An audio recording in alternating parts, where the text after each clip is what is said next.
teman-teman BPJS 1 tuh kan mencakup semuanya gitu ya. Jadi keperluan informasi, pengaduan, jadi bisa menyampaikan di BPJS. Misalnya belum puas lah si peserta gitu kan.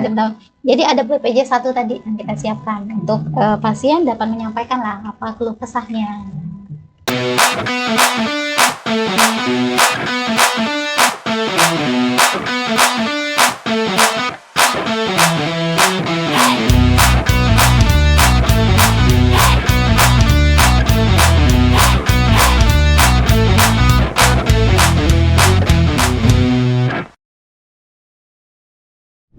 Mungkin ini banyak kami lihat pertanyaannya teknis ya Bu ya.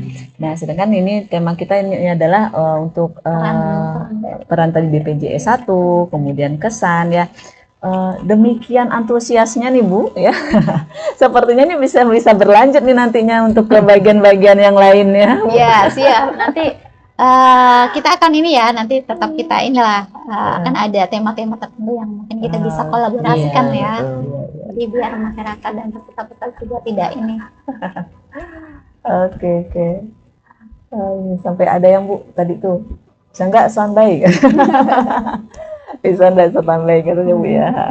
Nah itu tadi kita adanya BPJS 1 tadi yang kita bukan berarti hanya di IGD kan, tidak hanya di ruang IGD saja. Kalau saya lihat dari pertanyaan, jadi teman-teman BPJS 1 tuh kan mencakup semuanya gitu ya. Jadi keperluan informasi, pengaduan, jadi bisa menyampaikan di BPJS. Jadi ini ada pertanyaan Bu ya dari Sri Mitziwati, katanya kan ada bisa enggak pegawai BPJS-nya standby di IGD biar bisa mengedukasi ke pasien kapan bisa BPJS-nya dipakai atau enggak gitu. Mungkin gini Bu, petugas udah menjelaskan gitu kan, petugas admisi.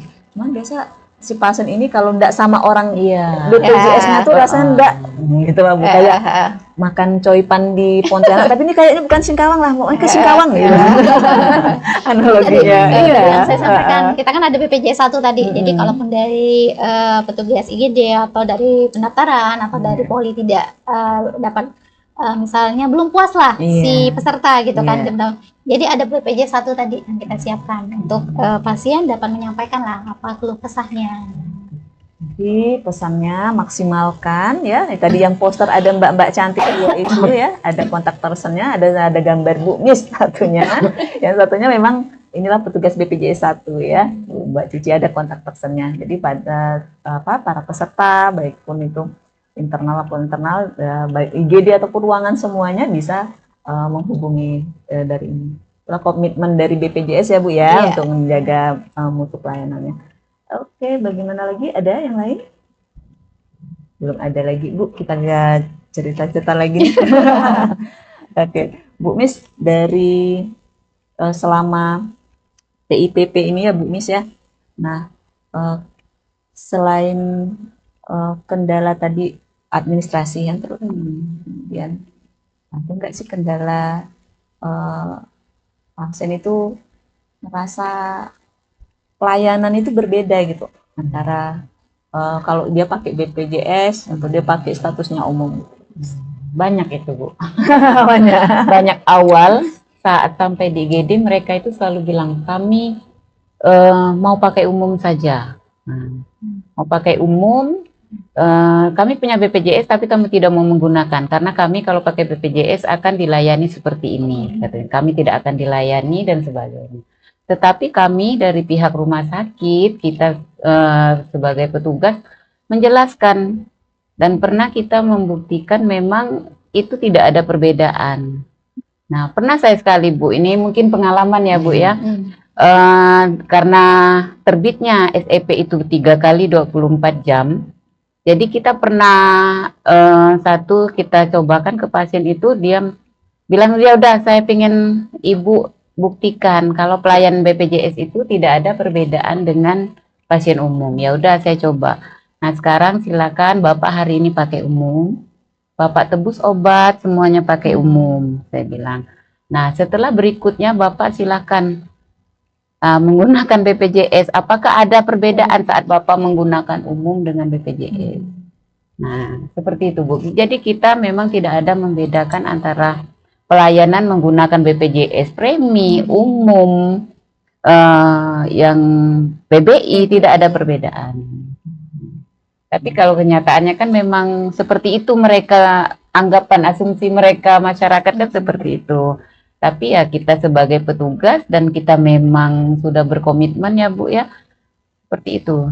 Terkait janji layanan, kita tidak ada membatasi hari rawat. Jadi pasien belum sembuh ya belum kita pulangkan, karena yang berhak menentukan pasien itu pulang itu kan dokternya. Seperti itu. Terima kasih Bu Nis ya, yang memberikan gambaran ke masyarakat bahwa pelayanan BPJS itu kan tidak membedakan. Tidak membedakan. Ya. Obat-obatannya ya memang sesuai dengan apa yang diperlukan. Sesuai dengan indikasi, tidak dikurangi. Ya. Tidak ada. Yang membedakan fasilitas. Iya, fasilitas. Mudah-mudahan nanti kita sudah menerapkan kris ya. Jadi itu tempat tidurnya satu kamar itu hanya 4. Mungkin bisa Bu diberi gambarannya. Kris ini layanan kris. Iya. Kalau untuk kris ini kan adalah standar ruang perawatan ya. Jadi memang saat ini kan kita belum memberlakukan untuk kris, karena kris itu nanti akan berlaku di 1 Juli 2025. Nanti di bulan Juli kita lihat implementasinya. Jadi memang di situ untuk kris itu adalah standar ruang perawatan. Jadi tadi kami juga sudah menceritakan kelasnya nanti di ruangan itu, misalnya di kelas 2 hanya 4 tempat tidur. Di kelas 3 juga sama, ada 4 tempat tidur.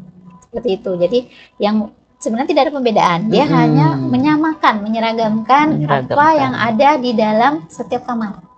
Nah, contohnya misalnya di kelas 3 dengan kelas 2 sama, ada kamar mandinya di dalam. Kemudian di dalam ruangan kita lihat kan biasanya kan ada tirai ya, sama semua. Gitu. Jadi tidak ada pembedaan. Gitu. Mungkin mindsetnya atau pemikiran dari masyarakat, ruangan di kelas 3 tempat tidurnya harus seperti ini, nanti yang di kelas 2 harus agak lebih cantik gitu kan, di kelas 1 lebih bagus lagi. Nah, itu tidak, nanti kita akan seragamkan jadi sama. Standar kris itu adalah standar, jadi sama. Ini trailer Bu ya. Nanti kalau ini ya kita lebih dekat lagi waktunya, nanti kita lebih jelaskan lagi ya Bu ya. Okay. Berarti pelayanannya memang betul-betul ditingkatkan dengan memberikan yang sama fasilitasnya. Rawat inapnya. Oke. Nah, kemudian ini sudah ada tadi kita menghubungi untuk yang tadi Bu di pedalaman ya katanya gitu Bu ya. Selain PIC yang dihubungi, nah, kendalanya kadang-kadang itu juga jaringan. Iya, jaringan. Jaringan itu memang beberapa yang bukan kendala jaringan ya Bu ya. Untuk kita koordinasi bagaimana untuk PIPP biasanya nih Bu Mis, kalau untuk berkoordinasi dengan PIC yang di daerah yang jaringannya susah gitu Bu Mis. Aduh. Gimana ya Bu ya, karena memang alat komunikasi kita yaitu kan salah satunya menggunakan jaringan. Jadi memang kalau misalnya sinyalnya udah tidak ada, agak susah sih kita untuk berkoordinasi. Berarti kendala seperti itu masuk dalam kesan nih, apakah itu akan mempengaruhi nih Bu penilaian untuk ke kami yang paskesnya gitu kan, sedangkan kita tidak bisa segera ininya gitu Bu. Jadi kalau di kesan itu sebenarnya isi survei ya, kalau saya lihat apa sih isinya, apa sih pertanyaan di kesan. Kalau di kesan itu pertama mereka menyampaikan terkait bagaimana, apakah di fasilitas itu memiliki ruang tunggu yang luas, apakah tenaga kesehatan seperti dokter, perawat gitu kan, apoteker atau di farmasi, minta di farmasi itu petugasnya ramah. Gitu. Jadi apakah ada biaya gitu. Jadi lebih kepada layanan yang sudah mereka dapatkan di situ. Apakah mendapatkan penjelasan dari dokternya? Itu isi pertanyaan. Isi pertanyaannya. Enggak, maksudnya lalu dimasukkannya di dalam pesan nih. Kami lama nunggu apa Kadang ininya ada gitu kita kan. temukan seperti Iya. itu. Iya. Nah, itu kita jadikan evaluasi buat diri buat FKRTL kita, buat rumah sakit kita. Tidak sedikit Bu yang menyempilkan pesannya Komentar itu, ya, ada komentar. komentar ya. Dan kadang mereka itu menyembunyikan identitas. Iya. Karena situ bisa dipilih. Boleh ya. Boleh menyembunyikan, boleh menampilkan. Iya, betul. Nah, Iya. seperti itu. Selain ini Bu, tadi BPJS 1, kemudian ada kesan, apakah memang ada gebrakan lain selain untuk tadi kris ya, kita udah ini mau untuk pelayanan Standar ya. standar, kemudian untuk meningkatkan mutu layanan gitu kan dari BPJS. Mungkin ada yang lain Bu mau di ini kan rencananya nih? Kalau untuk karena festival kan kadang belum terinformasikan lah ya, gimana sih caranya atau saya harus kemana gitu kan. Kadang ada masyarakat yang baru pertama kali datang ke rumah sakit, dia nggak tahu saya ini harus kemana, saya harus ngadunya kemana gitu kan. Nah tadi itu kami kan dari media kita punya ruangan ya, gitu. Selain di rumah sakit juga punya ruangan tersendiri untuk pengaduan. Jadi tadi saya sampaikan di awal kan kita kan ada customer visit ya. Nah, di customer visit tadi petugas BPJS 1, salah satu peran BPJS 1 itu akan menyampaikan, menginformasikan atau bertanya juga kepada peserta-peserta nih pasien. Baik itu nanti yang dirawat inap ataupun yang dirawat jalan, kita akan ngasih informasi gitu. Khususnya kan kebanyakan pasien kan nggak tahu saya mau bertanya ke siapa, terus apa sih. Jadi kami lebih menggalakkan nanti di customer visit dan sibling. Kalau sibling tuh kami evaluasi kami kepada fasilitas kesehatan. Nah, kalau customer visit kami mengevaluasi ke pasiennya. Gitu. Jadi sosialisasinya maksudnya seperti itu. Jadi supaya peserta tuh juga terinformasikan kan. Sebenarnya selain dari kesan mereka hanya menyampaikan pada saat setelah mendapat pelayanan, kalau customer visit kan kami mendapatkan informasi pada saat pelayanan. Gitu kan. Jadinya makanya kalau ada keluhan yang kadang sedang terjadi gitu kan bisa langsung dieksekusi. Kalau keluhan itu yang kadang terjadinya sudah lewat, sudah keluar, itu yang kadang kita kan harus ini ya, kami sih ya perlu mendapatkan informasi lengkap. Nah itu makanya tadi dengan customer visit, pasien itu penanganan pengaduan atau keluhan yang ingin disampaikan langsung ditangani gitu kan. Ini komitmen berarti bersama antara rumah sakit sama BPJS untuk menjaga mutu pelayanannya masing-masing ya, tapi itu bersinergi ya. Nah ini jadi close statement nih, kita udah mau di penghujung acara. Silakan Bu Mis untuk yang pertamanya. Kalau dari saya ya tetap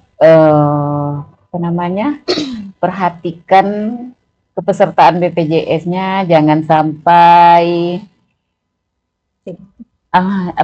tidak aktif lagi, karena kalau sudah masuk rumah sakit baru kepusingan ngurus-ngurus. Jadi selalu dipantau kepesertaannya, yakinkan bahwa kepesertaannya selalu aktif.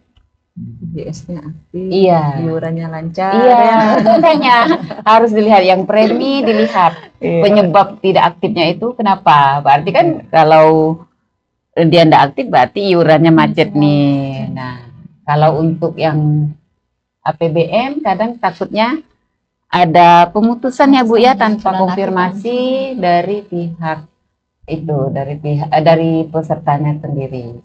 Karena kita sendiri kadang tidak tahu, tiba-tiba datang ke rumah sakit sudah non-aktif. Silakan Ibu dari Bu Desi, pesertanya. Dari kami untuk peserta atau pasien yang ada di rumah sakit, apabila ingin dan membutuhkan informasi ataupun menyampaikan keluh kesahnya terkait pelayanan, entah itu dari pelayanan rumah sakit ataupun tentang program JKN sendiri, dapat menghubungi BPJS 1.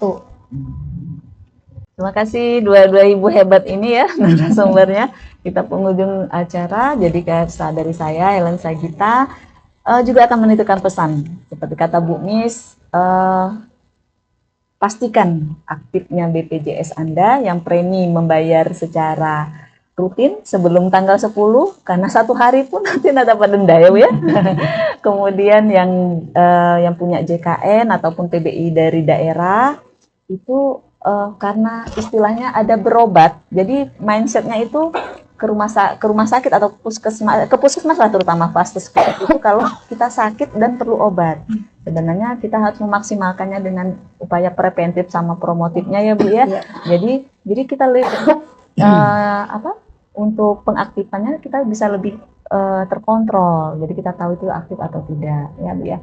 Nah, demikian pentingnya BPJS untuk penjaminan kesehatan kita. Jadi pastikan keaktifannya, yang belum ayo sekarang masuk BPJS ya Bu ya. Oke. Karena BPJS juga berkomitmen untuk meningkatkan mutu layanan, dan rumah sakit juga pastinya akan meningkatkan juga untuk menyesuaikan layanannya.